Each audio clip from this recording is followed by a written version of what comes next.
Salut tout le monde, bienvenue sur ma chaîne Miss HK Conseil.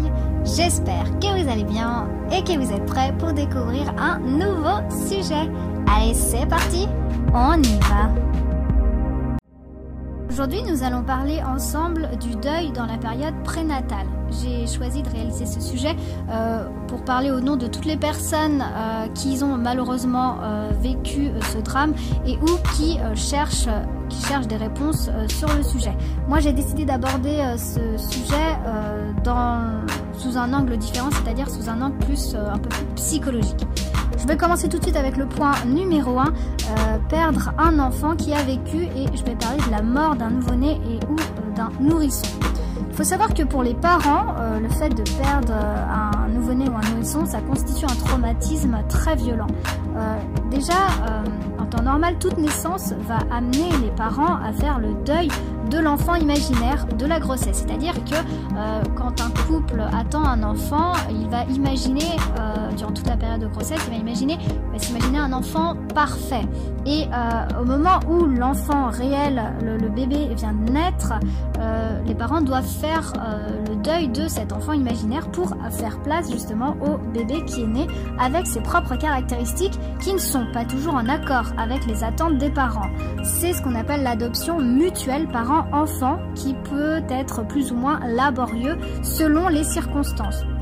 Je vais revenir sur ce point, c'est-à-dire que effectivement, si le bébé qui est né a des anomalies, c'est-à-dire est mal formé ou est handicapé, effectivement, le fait pour les parents d'adopter cet enfant avec ses propres caractéristiques-là peut être un peu plus difficile que d'avoir un enfant qui ne présente aucune anomalie à la naissance. Maintenant, le fait de perdre son bébé dans la période qui suit la naissance bouleverse le travail de restructuration psychique que les parents ont accompli. Les parents et la famille doivent faire le deuil et ce deuil va varier selon les circonstances ou selon le mode du décès du bébé. C'est-à-dire que le bébé est mort d'une manière brutale ou que la mort du bébé a été entre guillemets anticipée. Nous allons parler maintenant ensemble de l'enfant de remplacement. Une des solutions au sentiment de perte inacceptable d'un bébé, ça peut être la conception rapide d'un nouvel enfant. Il peut s'agir d'une impossibilité à faire son deuil. Il faut savoir que quand les parents n'ont pas fait leur travail de deuil, le fait de vouloir concevoir très vite un nouvel enfant, le bébé qui viendra n'aura pas sa place en tant que sujet propre, mais il deviendra l'équivalent symbolique de l'autre enfant mort. Il est donc conseillé que le couple attende avant d'avoir un autre enfant pour justement réaliser ce travail de deuil et ensuite à pouvoir aborder les choses d'une manière différente. Troisième point, on va parler maintenant du fait de perdre un enfant in utero, c'est-à-dire dans l'utérus directement. Alors on va parler du cas des enfants morts-nés à terme ou non. Il faut savoir que c'est une situation qui est très éprouvante.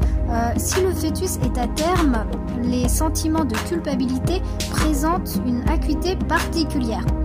Va se poser le problème du statut de cet enfant. Il faut savoir que le fait de reconnaître cet enfant de manière administrative, le fait de lui faire des funérailles va aider les parents à se sentir parents de cet enfant. Aujourd'hui d'ailleurs, les hôpitaux n'hésitent plus à montrer les enfants morts-nés aux parents pour justement que ces parents fassent la connaissance de leur enfant, même s'il est mort, et pour leur permettre de faciliter leur travail de deuil. On va parler également de l'interruption de grossesse qui est un petit peu différente, c'est-à-dire que la dimension commune reste en fait le fantasme de castration. C'est un travail que la femme doit accomplir pour que l'épisode de cette interruption de grossesse devienne plus structurant et mutatif en prenant un sens. Voilà, le sujet est terminé. Si vous avez des questions par rapport à ça, si vous voulez que j'aborde d'autres sujets dans ce sens, voilà, n'hésitez pas à me laisser des commentaires. Cette vidéo est à présent terminée. J'espère que le sujet vous aura plu. N'hésitez pas à me laisser des commentaires. Vous pouvez pouvez également me retrouver sur les réseaux sociaux tels que Instagram, Facebook, mail sur Miss HK Conseil. N'hésitez pas à liker et à partager. Je vous remercie pour avoir pris soin de regarder ma vidéo. Je remercie particulièrement mes abonnés. Si vous souhaitez faire partie de la communauté HK, n'hésitez pas, faites le premier pas, abonnez-vous. Quant à moi, je vous dis à bientôt et d'ici là, prenez soin de vous.